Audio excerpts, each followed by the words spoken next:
I've been using double-sided tape for years now, anytime I want to put a template onto a workpiece for a flush trimming operation.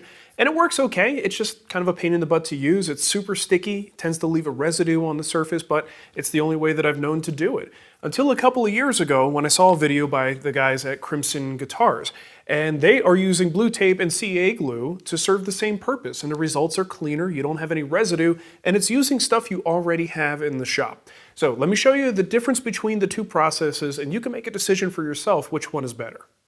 With double stick tape, I usually cut a couple of pieces off the roll and stick them down to the workpiece.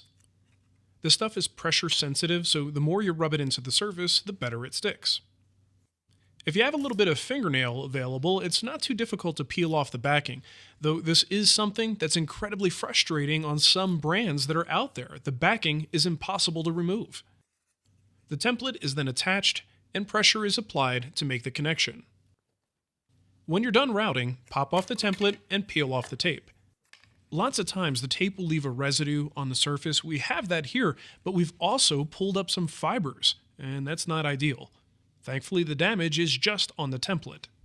Now let's look at the blue tape CA glue method. The only trick here is making sure that you apply the tape in the same position on both pieces. We want the glue to stay on the tape and never touch the wood. I put a few dabs on one side and some accelerator on the other side. After applying pressure for a few seconds, the pieces are bonded. Double stick tape is definitely a more aggressive hold, but in many cases it's far more aggressive than we actually need.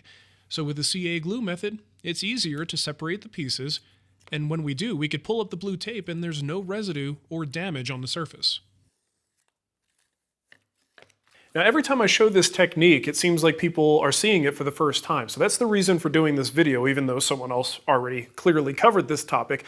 And I'm not really trying to change your mind on this. If you use carpet tape or some double stick tape that just works well for you, go ahead and keep using it. But if you've been looking for a better option, something that doesn't tear out the fibers of the wood or leave a residue, this is really something to consider, especially considering you probably have this stuff sitting around the shop anyway at all times. So check it out if you're interested in it. It's a great technique that works for me, and I don't buy double stick tape anymore.